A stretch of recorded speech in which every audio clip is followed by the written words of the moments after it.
বেরিয়ে পড়লাম কালীঘাট হয়ে তারকেশ্বর যাওয়ার জন্য। সেইভাবে আমরা প্রস্তুতি নিয়েই বেরিয়েছিলাম।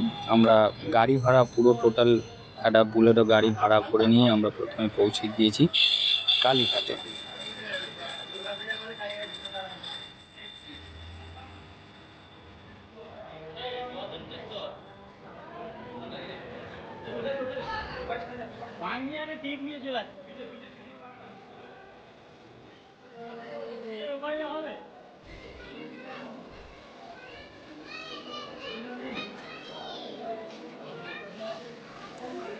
একসময় আজকের আদিগঙ্গা ছিল ভাগীরথী হুগলি নদীর প্রধান প্রবাহের একটি পুরানো ধারা। কলকাতার বর্তমান ভূপ্রকৃতি তৈরি হওয়ার আগে এই জলপথ দিয়ে নদীর প্রবাহ চলত। সময়ের সঙ্গে নদীর গতিপথ পরিবর্তিত হয়ে গেলে পুরানো প্রবাহটি আদিগঙ্গা নামে পরিচিত হয়। কালীঘাটে নদীর তীরবর্তী এই স্থানটি মা কালীর উপাসনার সঙ্গে ঘাটটির গভীর সম্পর্ক তৈরি হয়। কালীঘাট নামটির মধ্যেও সেই ঘাটের ঐতিহ্যের ছাপ রয়েছে। কালীঘাট মন্দিরকে হিন্দু ধর্মের অন্যতম গুরুত্বপূর্ণ শক্তিপীঠ হিসেবে মানা হয়। তো আমরা গাড়িতে করে এসেছিলাম ৩৯ জন। তো এই সব যাদের দেখতে পাচ্ছেন সব আমাদেরই গ্রুপের লোক, আমাদের গ্রুপেরই সব ছেলে। সব বাবার উদ্দেশ্যে আমরা রওনা দিয়েছি। সবাই হেঁটেই যাব। শেওড়াফুলি থেকে জল তুলে আবার ওখান থেকে তারকেশ্বরের উদ্দেশ্যে হেঁটে যাব, কিন্তু তার আগে আমরা মায়ের মন্দিরে পুজো দিই।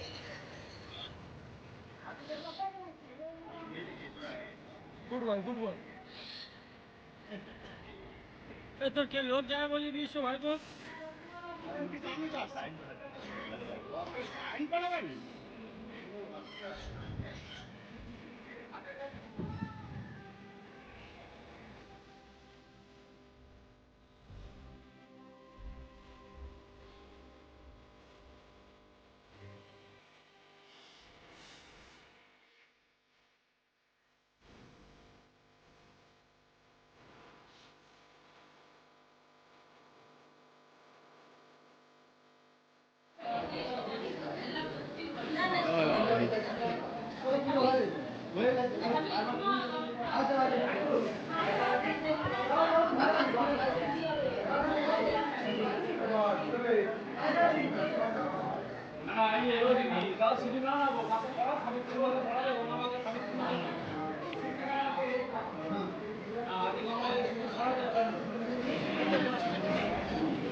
এবছর কালীঘাটে এসে দেখলাম প্রচণ্ড ভিড়। মানে এত ভিড় আমরা আগেও দেখিনি, কারণ যতবারই এসছি এতটা লাইন ছিল না। তো এবছর এই রবিবার এসে দেখলাম অনেকটাই লাইন। তো অবশ্য আমরা মন্দিরের ভেতর ঢুকবো, তার আগে কিছু প্রসাদ আমরা এখান থেকে বাইরে থেকে কিনে নিচ্ছি এবং তারপর ভেতরে ঢুকে পুজো দেবো।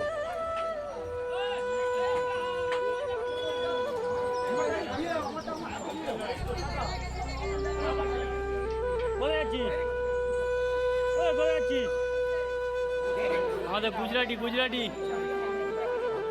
একটা সিয়াটা গুজরাটি মাথায় পাগড়িটা পরবি তো। মন্দিরের সামনেই একটা দোকান রয়েছে, সেখান থেকেই আমরা প্রসাদ কিনে নিলাম। ২১ টাকার রয়েছে, ৩১ টাকার রয়েছে, ৫১ টাকার রয়েছে, যে যেমন নেবেন।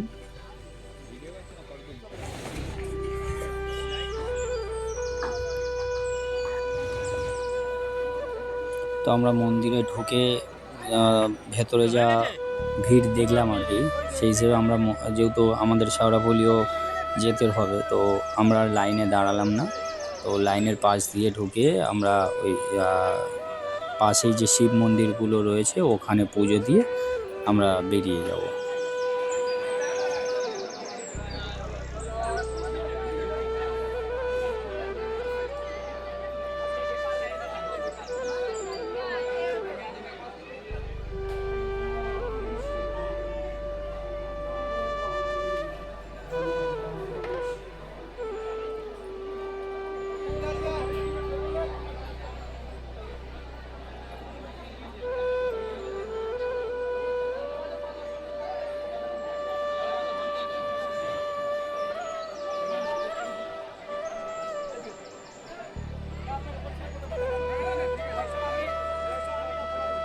দেখে যা বোঝা গেল এবছর প্রচণ্ড ভিড় হবে, কারণ এখানে এতটা ভিড় কালীঘাটে, তো ভাবতেই পারছেন সোমবারের যে ভিড়টা হবে। তো তৃতীয় সোমবার যেহেতু এটা একটা বড় যোগ, তো এই টাইমে তো ভিড় তো অবশ্যই হবে তারকেশ্বরে।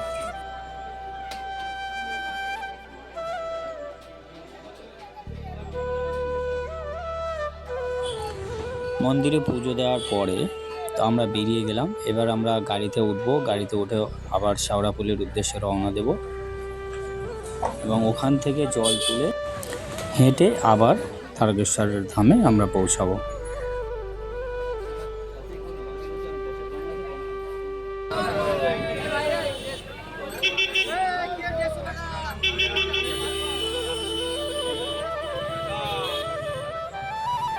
তো আমরা অন্য সাইড থেকে এসে কালীঘাটে আমরা পৌঁছেছিলাম। আমরা মেন গেট থেকে ঢুকিনি, তো এখন আমরা বের হচ্ছি মেন গেট থেকে। তো এখান থেকে বেরিয়ে আমরা ওই আলিপুর চিড়িয়াখানা হয়ে ওখান থেকে হুগলি সেতু হয়ে আমরা যাব। তা তার আগে আমাদের টাকার কালেকশানগুলো সব তুলে নেওয়া হচ্ছে। পার হেড কিছু গাড়ি ভাড়ার হিসেব করে যার যেমন পড়েছে সেইভাবে আমরা টাকাটা তুলে নিলাম।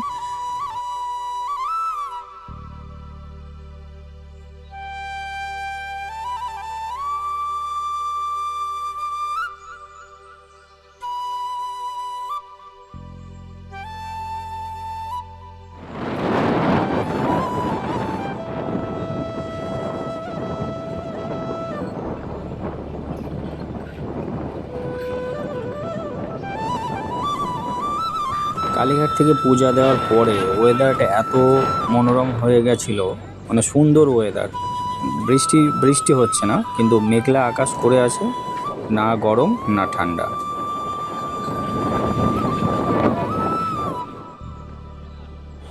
হুগলি সেতু আমরা প্রায়ই সবাই দেখেছি এবং গিয়েছি, কিন্তু যতবারই যায় আলাদা একটা অ্যাট্রাকশান থাকে এই হুগলি সেতুর ওপর থেকে যাওয়াটা। তা আলাদা একটা মনোরম দৃশ্য লাগে।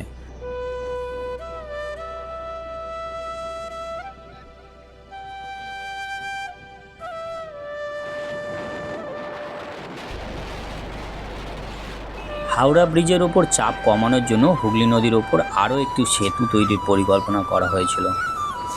সেই সেতুটাই আজ এই হুগলি সেতু। এই হুগলি সেতুটির ভিত্তিপ্রস্তর স্থাপনের উদ্যোগ নেওয়া হয়েছিল 1972 সালে, তবে পরিকল্পনা থেকে বাস্তবায়ন পর্যন্ত দীর্ঘ সময় লেগেছিল। নির্মাণ কাজ শুরু হয়েছিল 3রা জুলাই 1979 সালে এবং প্রায় 13 বছর পর সেতুটি যান চলাচলের জন্য খুলে দেওয়া হয়েছিল।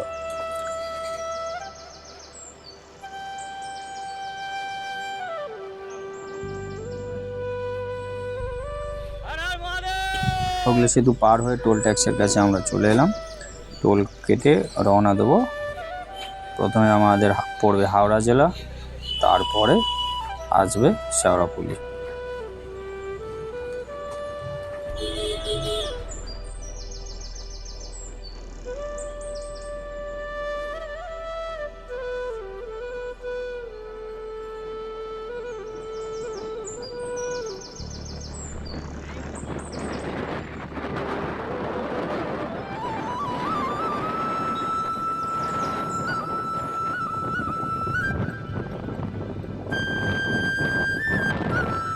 তো রাস্তায় আমরা তো শুধু একা নয়, আরও অনেক ভক্তরা গাড়ি নিয়ে ওই শেওড়াফুলির উদ্দেশ্যে গিয়েছে।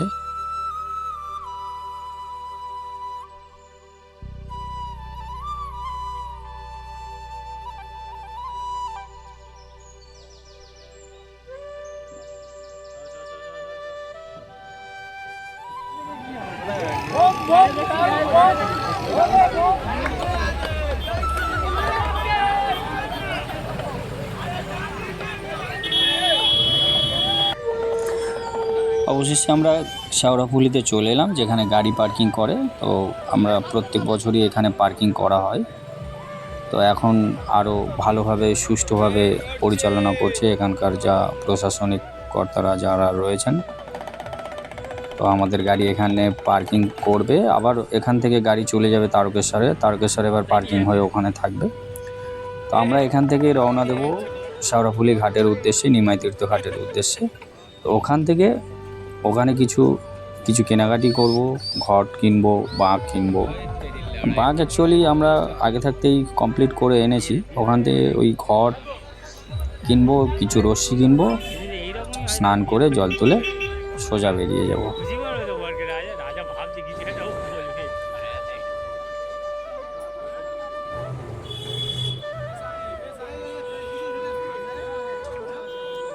না না, আর এপারে আর হাঁটতে হবে না, যা যাবে ওপারে চ, আবার এপারে কি হেঁটে আসবে?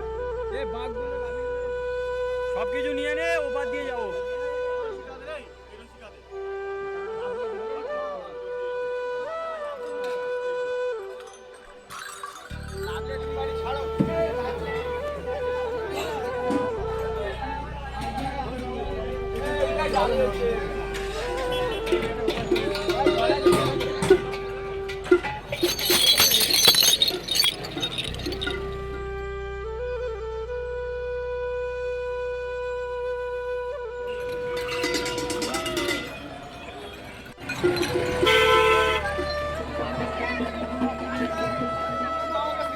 কি হয়েছে?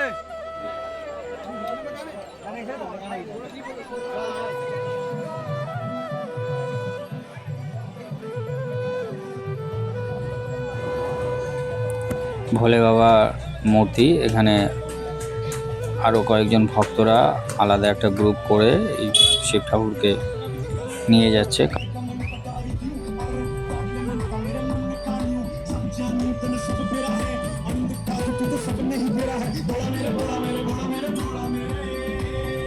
আমরা যখন এখানে পৌঁছেছি তখন আপনার বাজে 3টের মতো।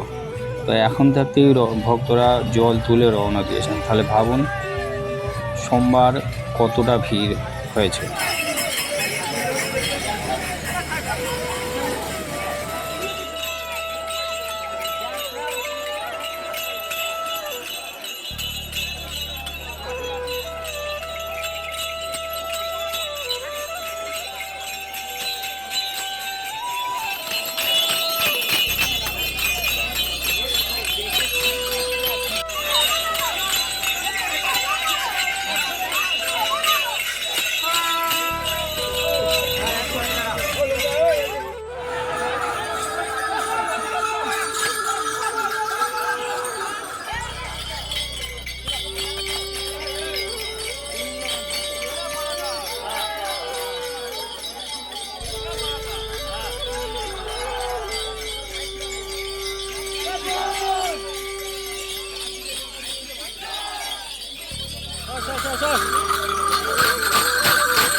তো আমরা যে দোকানে উঠেছিলাম তার 3তলা থেকে আমরা এই ফুটেজটা নিয়েছি।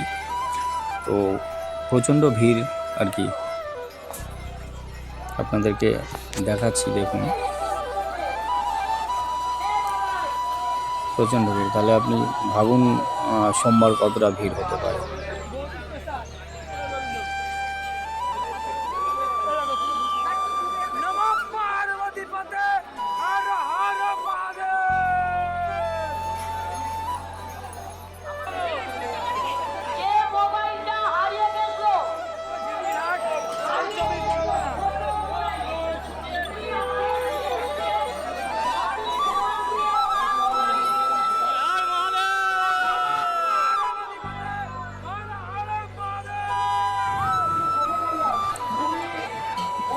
এখানে নিমাই তীর্থ ঘাটের যখন যাবেন তখন বাঘ রাখার জন্য এরা অনেক টাকা, অনেকে যারা রয়েছেন যারা আগে নিত, এখন কিন্তু টাকা নেওয়ার কোনো নিয়ম নেই, কিন্তু তবুও ওনারা চাইছেন। এবার যারা অতটা কেয়ার করে না তারা অত ঝামেলায়ও যায় না, তো অনেকে টাকা দিচ্ছে এবং অনেকে আবার টাকা দিচ্ছে না। তো ওরা বলছে না টাকা না দিলে রাখতে দেবো না, কিন্তু আপনি না দিয়েও রাখতে পারেন। কারোর কাছ থেকে 100 নিচ্ছে, কারোর কাছ থেকে 150 নিচ্ছে। অ্যাকচুয়ালি প্রশাসন থেকে বলে দিয়েছে, কিন্তু টাকা নেওয়ার নিয়ম নেই। এবার যেহেতু একটা মানবিকতার খাতিরে রয়েছে, যেহেতু ওখানে আমরা বাঘ রাখছি, ওনারা চাইছেন একটা পার বাঘ পিছু 10 টাকা 20 টাকা করে আমরা দিচ্ছি ঠিকই, কিন্তু অনেকে ডিমান্ড করছে 100 টাকা, বড় বাঁক যাদের 100 টাকা। তো এটা মানে ঠিক নয়। তো আপনারা আপনাদের মতো বিবেচনা করে আপনারা, যেহেতু ওনাদেরও একটা ঘর সংসার আছে, সবারই সবার ওপর ডিপেন্ড, তো সেক্ষেত্রে আমরা কিছু টাকা দিয়েছিলাম।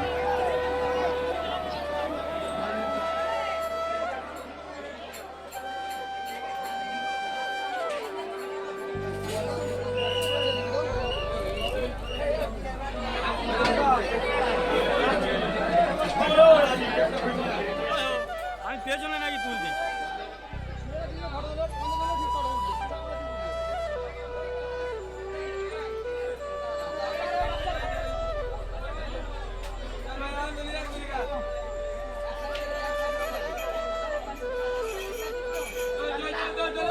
এই দাদারা অন্য গ্রুপ, তো এনারা বেরিয়ে যাচ্ছেন, বাঁকটা সুন্দরভাবে সাজিয়েছেনও। তো ওনারা আমাদের আগেই বেরিয়ে গেলেন। এবার আমরা বেরোবো। আমাদের বাঁক মানে জল তুলে বাঁধার আর কি প্রস্তুতি চলছে।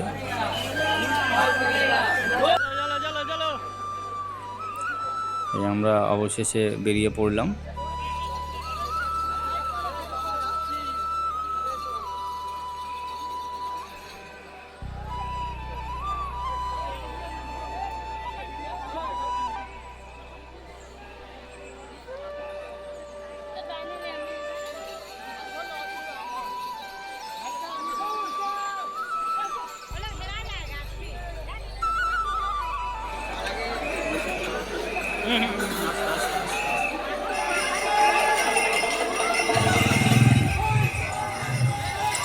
এই বাচ্চা ছেলেটিও আমাদের টিমের সদস্য।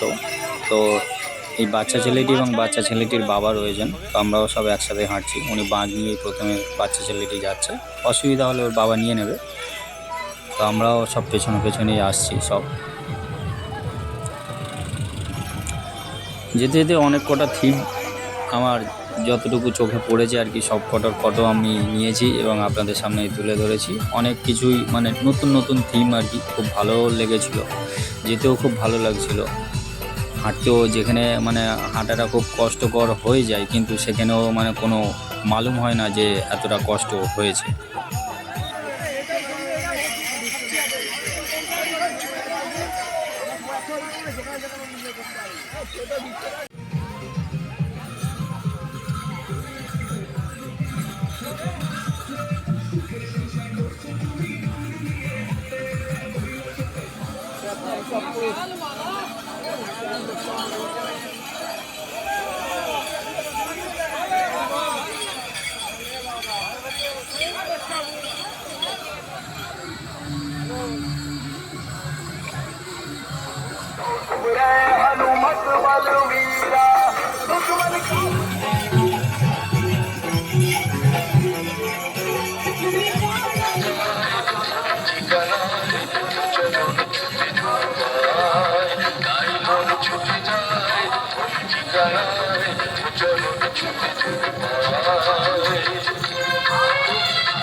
এবার আমরা পৌঁছে গেলাম ডাকাতকালী মন্দিরে।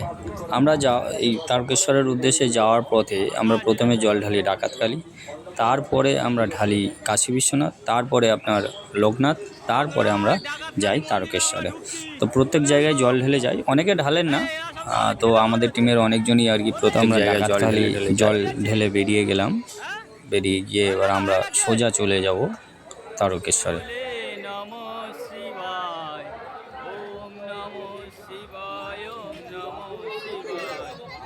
সিঙ্গুরের পুরুষোত্তমপুর এলাকা একসময় ঘন জঙ্গলে ঢাকা ছিল। সেই সময় এই অঞ্চলে ডাকাতের আনাগোনা ছিল। তাদের মধ্যে গগন ডাকাত ও রঘু ডাকাতের নাম স্থানীয় জনশ্রুতিতে বিশেষভাবে উঠে আসে। কথিত আছে ডাকাতরা ডাকাতিতে বেরোনোর আগে মা কালীর আরাধনা করতেন। তৎকালীন বাংলায় অনেক ডাকাত দলের সঙ্গে কালী সাধনা ও তন্ত্র সাধনার সম্পর্কের কথা লোককথায় পাওয়া যায়। এই মন্দিরের সঙ্গে মা শারদার একটি বিখ্যাত লোককথাও জড়িত। কথিত আছে একবার অসুস্থ স্ত্রী রামকৃষ্ণকে দেখতে যাওয়ার পথে মা শারদাকে এই অঞ্চলে ডাকাতরা আটক করেছিল। সেই সময় গগন ডাকাত নাকি তার মধ্যে মায়ের এক অলৌকিক রূপ দেখতে পান। এরপর তার মধ্যে পরিবর্তন আসে এবং তিনি মা কালীর ভক্ত হয়ে ওঠেন। যে স্থানে এই অলৌকিক ঘটনা ঘটেছিল সেখানেই কালী মন্দির প্রতিষ্ঠা করা হয়। সেই থেকেই দেবী ডাকাতকালী নামে পরিচিত হয়।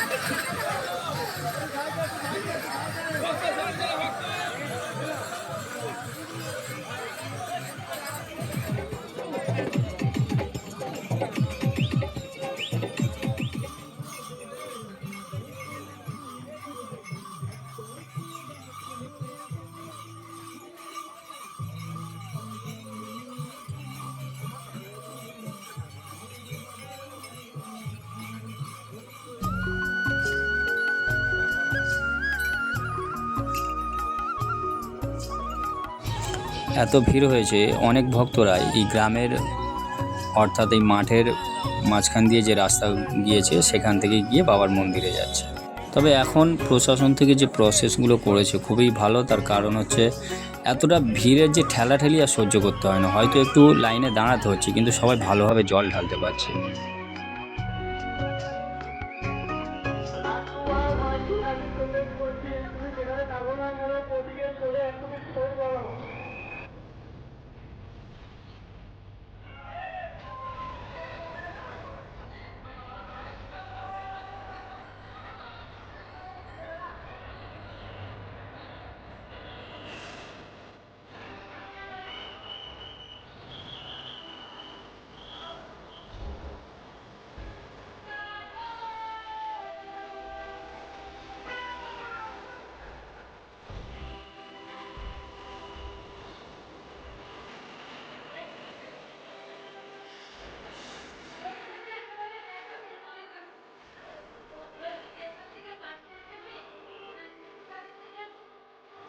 জয় বাবা তারকনাথ। এই হলো মন্দির।